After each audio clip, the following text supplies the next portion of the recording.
If my microphone is indeed working. And as we, of course, go into this discussion at this moment, a reminder on why this discussion that we're about to have about enhancing trade for LLDCs is important. Around the world, we have 44 landlocked countries.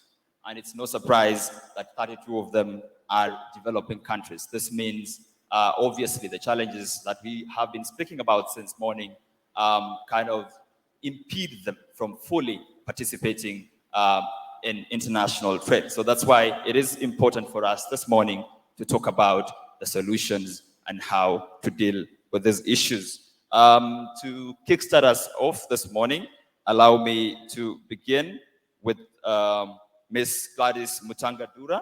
If you want to know more about her, she is a senior program officer and head of the LLDCs unit at the UNOHRLS, and she provides technical and policy advice to address special development challenges of LLDCs and progress towards effective implementation of the Vienna Program of Action, which is very important for this discussion. But another cool fact about her, she loves crocheting, and I invite you to visit her Instagram page, and you can thank me later for that. Welcome to the panel. Let me start with you. And the UNOHRLS has been focusing on the support for least developed countries, landlocked developing countries, and small island developing states for at least 20 years. Now, with all this experience in mind, I would want to know, what do you see as the most prominent challenges facing for regional and global connectivity for LLDCs?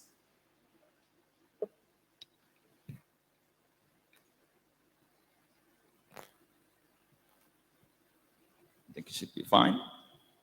Just try it.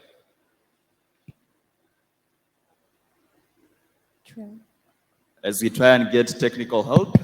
Hello. Yeah, thank you, Dr. Said.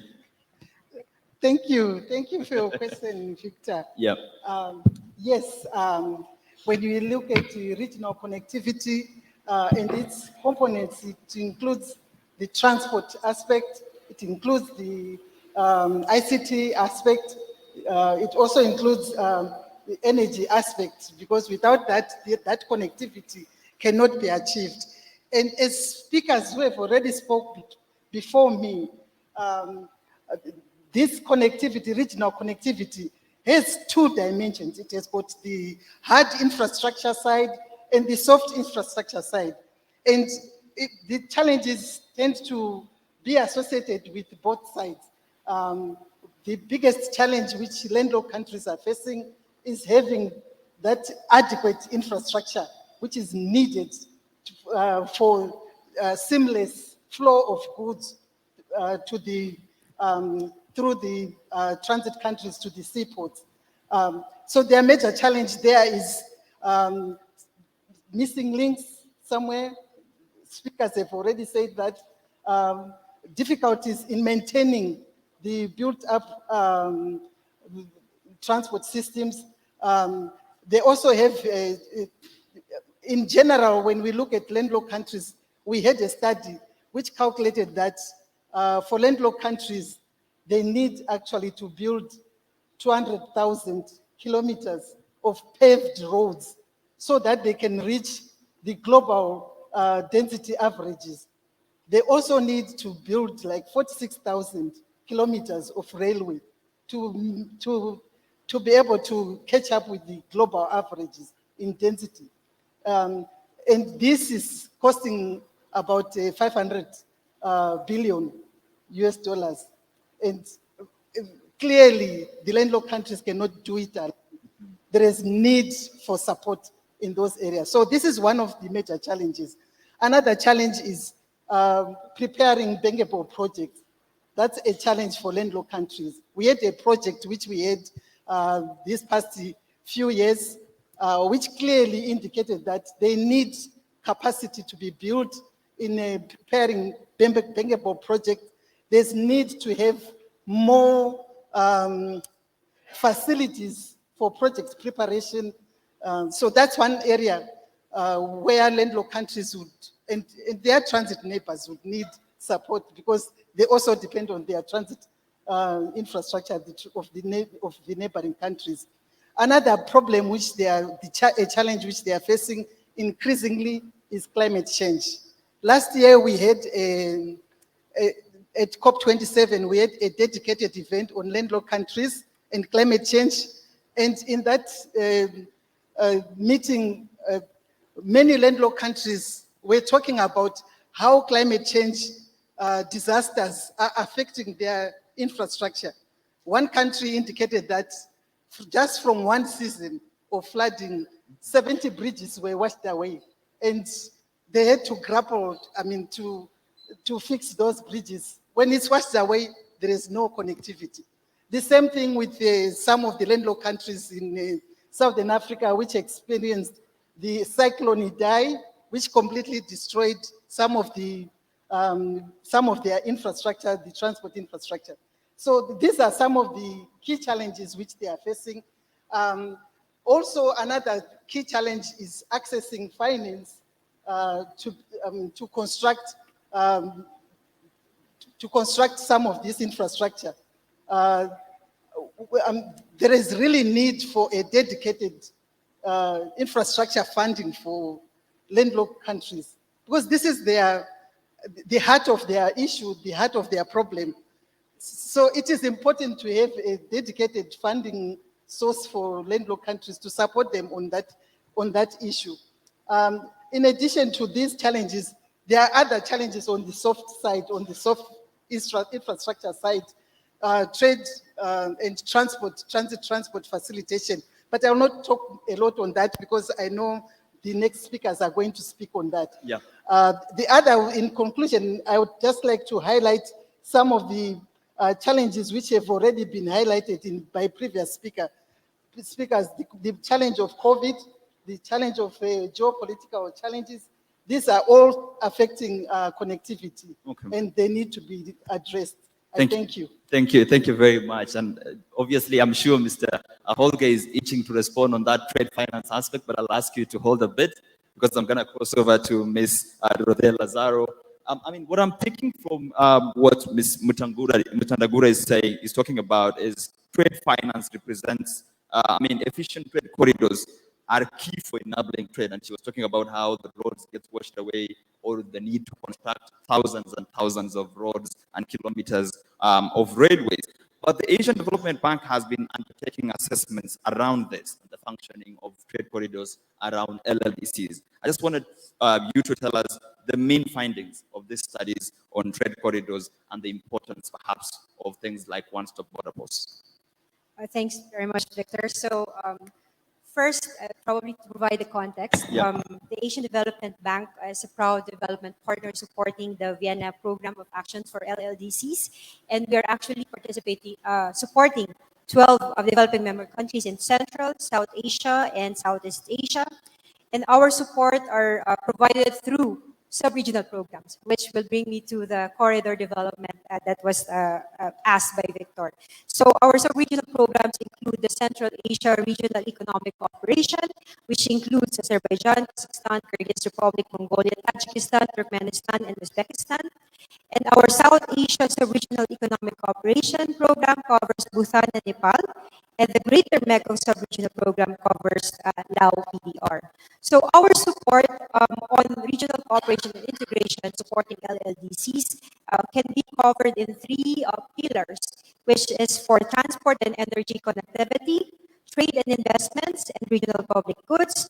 And so far, ADB has committed a total of 6.5 billion in terms of loans and grants to LLDC members. Now, corridor development has been initiated or introduced by the Asian Development Bank, starting from the Greater Mekong Sub-Region Program over 25 years ago. So we have long-term experience in developing corridor. So I'd like to zoom in now for the Central Asia Regional Economic Cooperation, which is the least integrated sub-region in Asia Pacific, and but also the highest potential to be the land bridge between our member countries and the rest of the global leaders, economic leaders. So under the CAREC program, we have established transport or becoming trade corridors, 6 under Central Asia.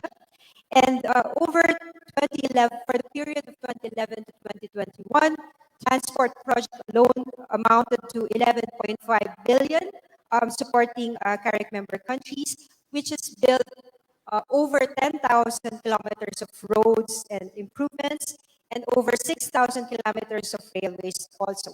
Now, this has improved the quality of travel, speed, and volume, supporting our vehicles, the businesses, as well as passengers. So, recently, this is an opportune time to share with you that the CARIC program underwent an independent evaluation. So I'd like to share what we have learned for corridor development for this corridors that we have developed under Central Asia. So we have invested a lot in terms of infrastructure development, but it's never enough. As I highlighted already by our senior advisor, Mr. Odbayar earlier, it's not enough.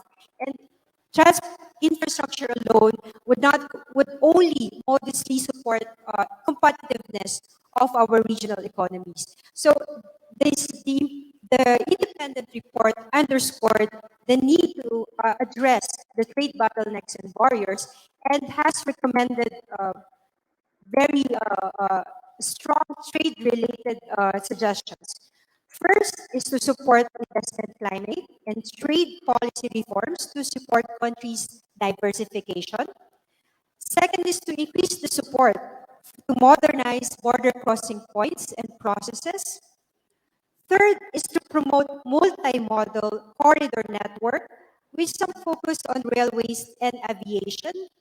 And the fourth is, as already mentioned by our speakers, the climate mitigation and adaptation. Now, we also have a measuring tool. We call it corridor performance measurement and monitoring, which looks at the time and cost for crossing the borders or along the carry corridors. And this data is collected and by our national transport carriers and forwarders. So they really identified the constraints in this report. And some in the overall, the average show limit still, despite all these developments and efforts, there's still limited progress. But to caution this finding on the average, most of our member countries have already adopted improvements, but some countries are behind. So you see the overall average is low. So it's important to underscore the regional cooperation and working closely together for cross-border transport and logistics facilitation moving forward. I was going to cut you, but thank you so much.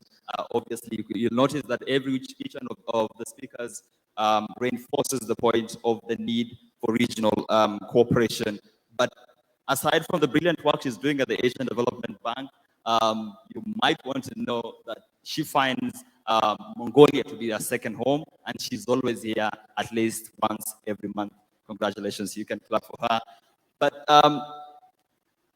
before then, there was a discussion about the need for trade finance, and I'm going to come to you, Holger, at this point. But if you need to know another interesting fact, there's so many cool facts around the stage today. Holger spends his weekends in participating in extreme sports and riding. He loves riding what you call enduro, that motorbiking in the forests and in the mountains. I should visit you someday to experience that. But at this moment, then, let me come back to you, Holger. Lack of trade finance clearly represents an important impediment for international trade and connectivity. And she asked about the need for a dedicated fund. I'm coming to you now at this moment. From your experience, what are the main trade finance constraints that LLDCs face? And then you can respond to her question. Thank you. Fantastic. Fantastic. Are we on? Fantastic. Yeah. Glad to take you next time out to Teresh, which is a national park 60 kilometers out of Ulaanbaatar, to a trip on the motorbike. I had a splendid one on Saturday. When it comes to trade finance, I think Odbayar in the beginning already depicted a lot of the challenges. Gladys voiced it again just now. Do we need a dedicated fund? Maybe. I don't know. I don't have an answer for this. I just know about the challenges. and why the trade volumes are still fairly low. And I think my colleague from the ADB, from the Asian Development Bank, just depicted it. We're in a region here, Central Asia and Mongolia, which is the least economic integrated region of all of your country's operation, and certainly of my country's operation within the European Bank for Reconstruction and Development. So what does hamper us to do more? I think we need to bring our landlocked development countries much more on the spot, on the radar. We need to integrate them much, much more into the international value chains, which is extremely difficult in the current circumstances. We need to foster much, much more intra-regional trade. And this is where we at the EBRD are after, and where ADB is after as well, as a good partner of ours, where we join forces. What we do need to do as well is, based on the recent research that we had within the EBRD, is that actually correspondent banks are decreasing in developed countries by 15% over the last 3 to 4 years. For less developed countries, this percentage is even higher, it's 30 to 35%. We at the EBRD see ourselves in the trade facilitation program as a facilitator of making these connections and actually expose our local partner financial institutions and help them finding new correspondent banks in order for them to actually be able to offer letters of credit, letters of guarantee. I think that is very important. And it's very important to note as well that we don't have big international banking conglomerates in most of the landlocked countries. There is a lack of capacity, there is a lack of knowledge on both the side of the financial institutions as much as of the customers, that is actually the companies that we're dealing with. So what we do at the EBRD, we're obviously trying to fiercely put money where our mouth is and educate bankers on how to do their business better. Even sometimes we build the trade facilitation practice within local banks. And obviously we do a lot in terms of capacity building. We have a fabulous practice of what we call advice for business, which is actually advisory to small and medium-sized businesses and mid-caps. And we actually train them as well on how to use these instruments that are so crucial for increasing trade, internationally, intra-regionally. I think that's very important. Obviously, I heard that high on the agenda is green. One of the strategic priorities of the EBRD going forward is the green economy. We pledged actually over the next 2 years to have 50% of all our business volume being green. Trade finance is not an outlier. On the contrary, we launched a green trade facilitation program in 2016 already. There was no big hype about green economy yet at that time. But since then already, we actually financed 1.6 billion euros of trade finance in this regard. Digital is another big topic that we are following within the EBRD, as much as inclusion. I just wanted to step in a little bit on the digital side because, Gladys, you mentioned it. I think what really needs to be done from all the actors that are trying to support the landlocked countries is leapfrog and use digital as a means to do so, be it the border crossings, be it the documentation, or be it the banks that are producing actually the trade documentation, or be it the companies that have to make this kind of information available. Thank you. And I'm still the need to hear more about that digital leapfrogging and all that. But allow me to bring in Dr. Mohammed Saeed, the Trade Facilitation and Senior Advisor at the International Trade Center. Are you guys bored with my cool facts? Let me tell you something interesting about him. His favorite sport is cricket. His favorite athlete in cricket was the captain of his home country in Pakistan, and he led his country to winning the Cricket World Cup and went on to become the Prime Minister of the country. How interesting is that? Welcome, Dr. Mohammed Saeed. And obviously the ITC has been supporting private businesses, especially SMEs. But it's important as well that as we continue talking about all the reforms that the panelists have put forward, that these reforms are not only sustainable, but also inclusive. Thank you very much. Let me say what is trade facilitation, and then I'll come to the inclusive trade facilitation subsequently. To me, the trade facilitation in the simplest of the world is the transparency and efficiency of moving the goods and services across the borders.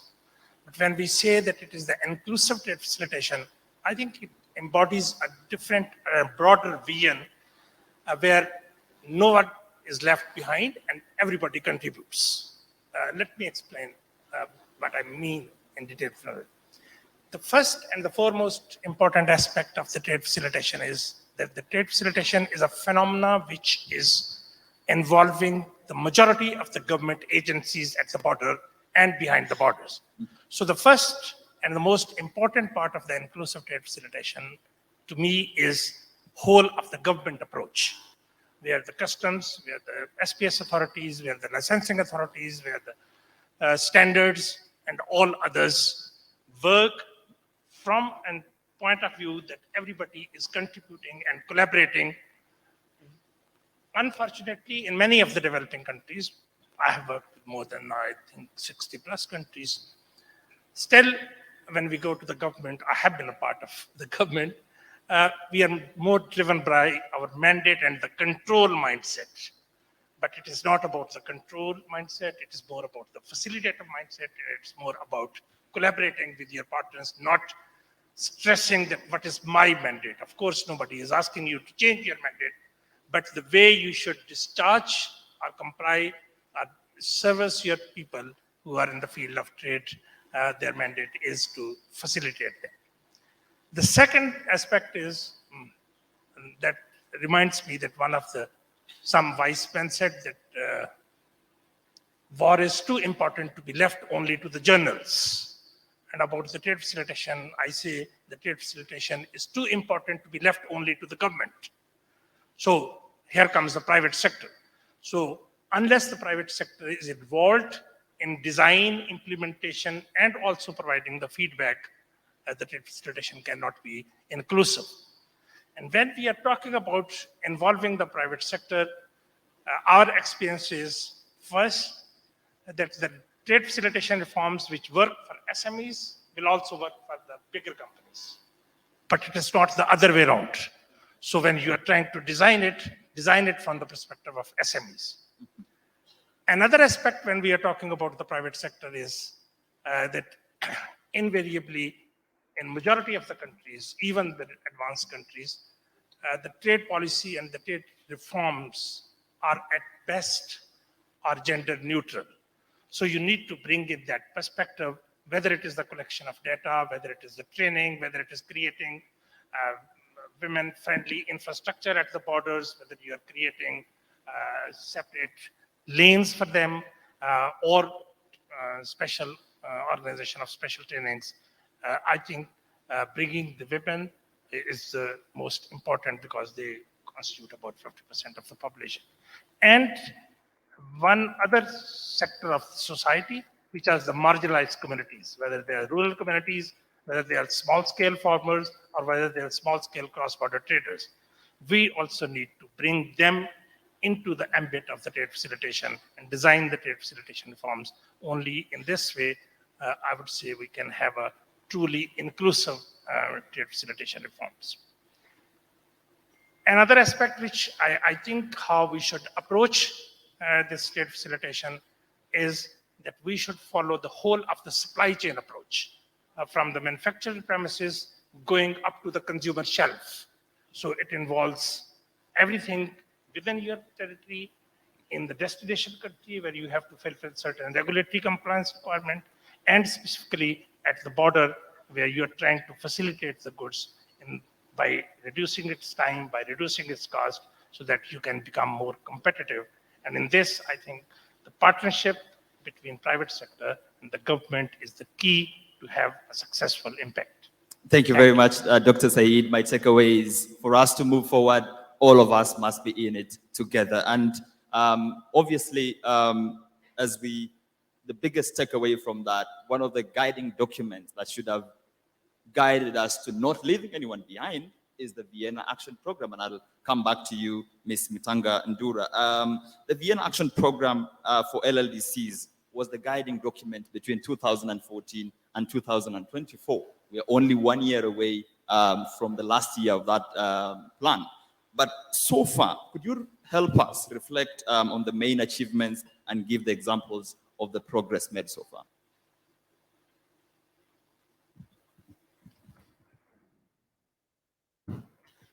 Thank you. Yes, regional connectivity has been right at the heart of the Vienna Program of Action. Yeah. And there has been progress. You have already heard from previous speakers the progress which has been made in building the hardware, the physical infrastructure to connect. We have heard what has happened in the Karek region. We've heard about Minister of Laos was talking about what they've done. I mean, the recent launching of the railway line between them and China. We have heard about some of the highlights of the projects which have been commissioned and during this Vienna Program of Action. The USG highlighted the projects such as the Kasungula Bridge, which is really linked countries much better. We also have national focal points who are here. They've prepared national reports on the achievements which they've been able to do. And when you read the national reports, they cite so many projects which they've done in all forms or modes of the transport. They've done, something has been done. However, I mean, of course, there was COVID, which slowed down things. And there are also challenges of persistent debt, which is kind of affecting the progress. But some progress has been made, closing the missing links. We have also heard about dry ports. Many dry ports have been set up. We've also heard about things like, especially when we talk about the soft side of infrastructure. Yeah. We've heard about single windows, information portals being, there's been, and all the landlocked countries have all ratified the WTO Trade Facilitation Agreement. Those who are WTO members and are striving to actually implement, although the progress is slow, but there has been some movement there. There's been some progress. In other areas which I cannot. Unfortunately, I'm going to have to ask you to compress them, but thankfully there is some progress and we are noting. Mr. Wiefel, I agreed that I'll come back to you. You gave us a list of the challenges, but I want you at this point to talk to us about concrete examples that the EBR initiatives have solve trade finance challenges, so that we're not only talking about the challenges, but also the solutions. There are solutions out there. I think it's just up to us to actually make them work and bring them to the countries of operations. Just a small reminder that we're running out of time, so you will try to compress them. Thank you. Yeah, no problem. Maybe a little example out of a double landlocked country that exists as well, and there are only 2 out of the 44 that you were mentioning. It's Liechtenstein and Uzbekistan. And in Uzbekistan, we were working with Ipakulu, that's a private bank, where we basically completely set up a trade facilitation department within the bank. We hooked them up with correspondent banks. We looked into all the documentation, all the processes, all the procedures. We made them fit for purpose. We crowded in SME. We have the Women in Business running. We have the green economy financing facilities as well. So we crowd them into this trade facilitation program, making it inclusive, making it green, and we're digitalizing the whole set. So we brought international consultants paired with local consultants that are then working with the bank's management actually to digitalize the whole experience of what is a trade felicitation product and a program and how you can make use for it. On top of it, we are actually educating SME clients of this bank on how to make best use of this particular product. And I think that's a very good example in terms of how we as international donors or international institutions actually can help pushing the envelope a little bit further in our countries of operation. What I'm getting is all of us have a role to play. And I'll turn to Ms. Lazaro at this point. Please describe what you'd see as practical solutions from the side of the Asian Development Bank in trying to improve trade corridors, infrastructure, and what recommendations would you provide for us to integrate in the future of the Vienna Action Program, seeing as it is coming to an end?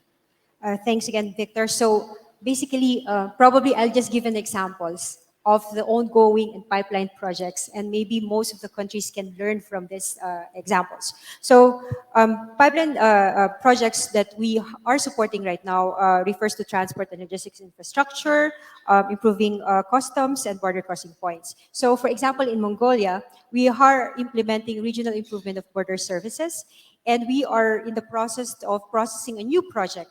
It's called Border Efficiency for Sustainable Trade. Now, as an example, we combine all these different challenges. So we are, in this project, we're not only trying to facilitate trade by improving border facilities, but also making sure that whatever we build are climate resilient and sustainable.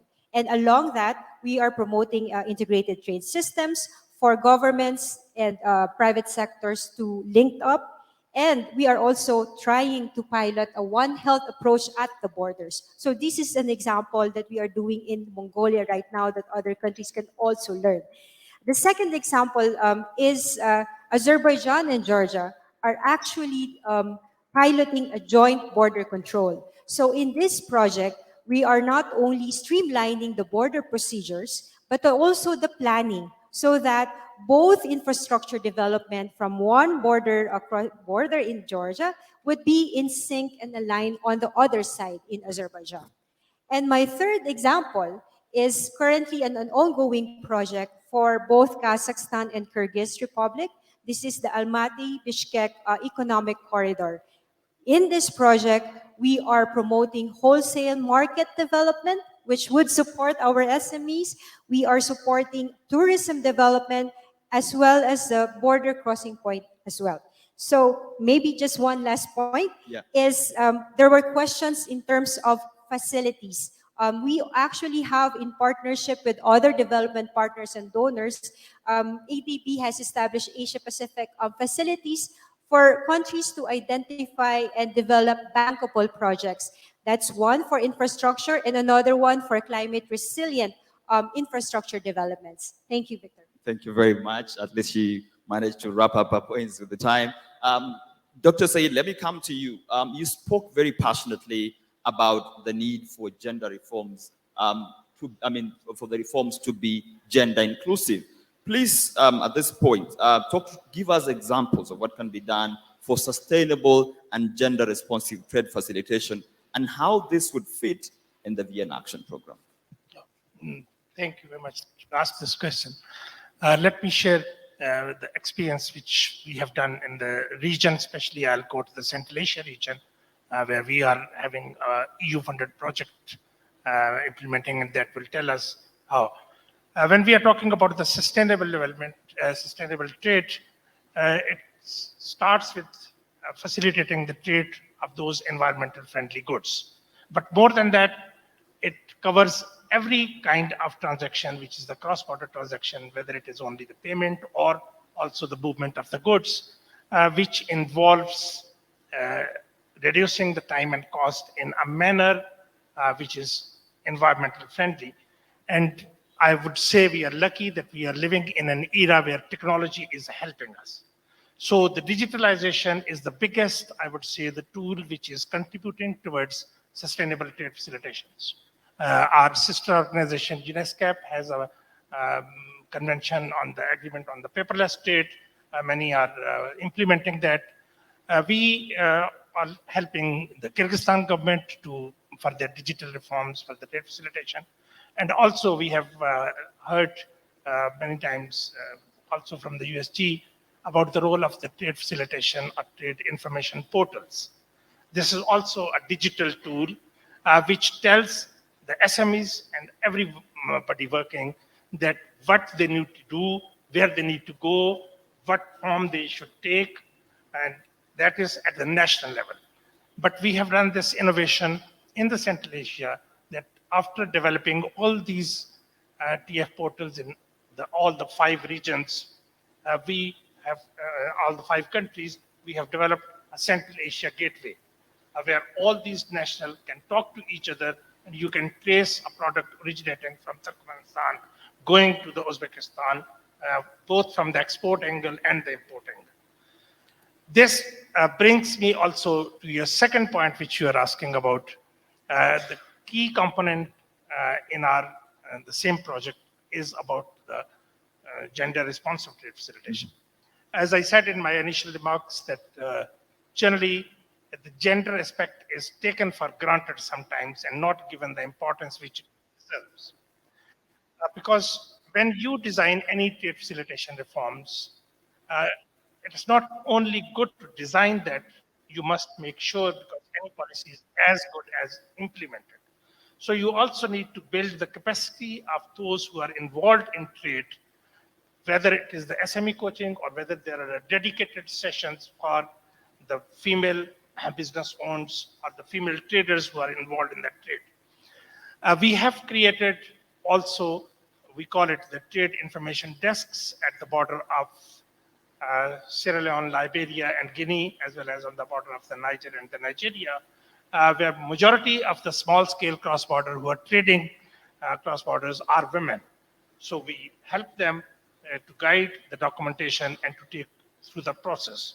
We have also been successful in convincing the government to create a structure where the women, if they are having their young babies with them, they can feed them. So there is an infrastructure available, which is this. So the point I'm trying to make it that the digital technology is helping us to make the sustainable implementation of in the area of the trade. But this aspect of the gender has to be propagated, implemented, and given the priority which is deserved to bring more women into this field. And for that, in this region, the Central Asia region, with the respective government, we were able to create the focal points in the government ministries dealing with the women. And not only that, we were able with them to develop the code of conduct that if you are interacting with the women traders, how you should be using your office or your border post to facilitate that trade. So more and more, I think we need to propagate this. We need to bring the government to this point that this is some area which needs your active prioritization and the consideration.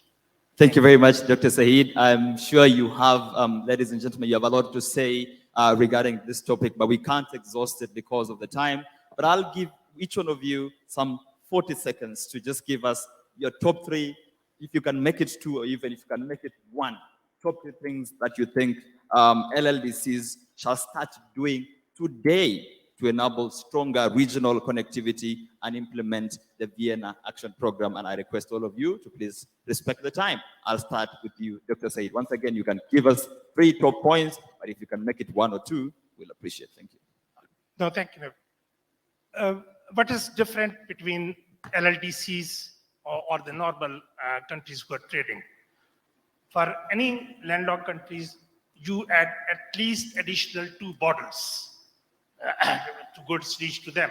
So you're not only responsible or in charge of your own fate, but you have to depend. So as my good friend Advaya said, make good relations with your neighbors who is providing you that. That means that beyond the national borders, you should have consultations with the regional level and with your partners. And secondly, as I said, follow the whole of the government approach, whole of the supply chain approach, and all the sections of the society, especially the SME, women, youth, and the marginalized. Only then you will have an inclusive district. Thank you very much. Only then can you have truly inclusive reforms. Mr. Weefel, thank you. I think there are more than three. It's quite difficult, but be bold in embracing change, the new situations, invest in your people, and let the private sector lead. I think that's the most important thing. Make it easy, make it transparent, make it simple, and make it quick. Make it easy, make it simple, make it transparent. Thank you. That was fast. Thank you. I would emphasize following a corridor approach because corridor approach will actually touch on both elements of developing the hard part of the physical part and also developing the soft infrastructure, the trade facilitation needs. So corridor approach. My second thing will be investing in climate resilient infrastructure. That is very important these days because climate change is worsening for some of the countries, for some of the landlocked developing countries. And my last point will be deepening of regional integration and finding ways of funding. I mean, I think if you negotiate as a group for support, like more support for capacity building to develop bankable projects, or for more project preparation facilities, for a dedicated fund for landlocked countries for infrastructure, because this is where your need is. You need more infrastructure, you need more both the physical and soft infrastructure to enable you to have smooth connectivity. Thank you. Ms. Lazaro, please close the session for us. Thanks, Victor. And sorry, allow me, there were 4 C's identified as the challenges earlier. So in response to the 4 C, the proposal that we are bringing now are 5 Ds. So first, decongest. So that's all the trade facilitation measures should continue. Second is diversify. New markets, new products, new corridors. Third, digitalize, as already emphasized earlier, accelerate digital trade and e-commerce. Fourth, decarbonize, alignment with Paris Agreement. And lastly, continuing dialogue. It's important that development partners, countries, private sector, and civil society will work together towards supporting all the LLDCs move forward and expand trade. Thanks, Victor. Thank you very much, Ms. Lazaro. Ladies and gentlemen, a round of applause for our panelists this morning for their contributions. Very insightful. Unfortunately, because of time, we could not continue beyond there. But once again, thank you very much, Dr. Mohamed Saeed on my far left, the Trade Facilitation and Senior Advisor at the International Trade Center. Next to him again on the left, Mr. Holger Weefel, the Regional Head at the Central Asia and Mongolia SME Finance and Development at the European Bank for Reconstruction and Development. A round of applause. And to the ladies in my panel this morning, Ms. Gladys Mutanga-Ndura, she's the head of the LLDC unit at the UNOHRLLS. A round of applause. Thank you so much. And finally, seated next to me this morning, Ms. Dorothea Lazaro, Regional Cooperation Specialist at the Asian Development Bank. Ladies and gentlemen, that brings us to the end of this session, but a reminder about what we have learned from this panel. Very quickly, I know we're running out of time, but first of all, the last thing that she mentioned, the 5 Ds, decongest, diversify, digitalize, and decarbonize. Thank you so much. We have also learned that, of course, so much has been done, but I think we still need to do more. Very important. From Dr. Saeed, even with the reforms that we continue implementing to facilitate trade, these reforms will be meaningless if they are not inclusive. Thank you very much, Dr. Saeed. And again, from Ms. Mutanga-Ndura, in this age and time where climate change is the new order, is the new normal, our investments will be meaningless if they are not adaptable or if they are not climate resilient investments. So thank you very much. Those are some of the few things that I've picked up from this discussion. I hope that for those of you who have been listening and following the discussion, you managed to pick even more. At this point, ladies and gentlemen, we break for a quick networking break. But something very important that came, I think from Dr. Said and most of the panelists, is it would be meaningless if we did not include the private sector. And by all means, the organizers of this event thought that indeed it would be very important to include the private sector. That's why after the networking break, we will have the private sector networking, meeting in different groups and helping us come up with a solution. Because if we don't include the private sector and all the players, all the reforms will be meaningless. Thank you very much. It's been a pleasure to moderate the session, and I'll see you again tomorrow.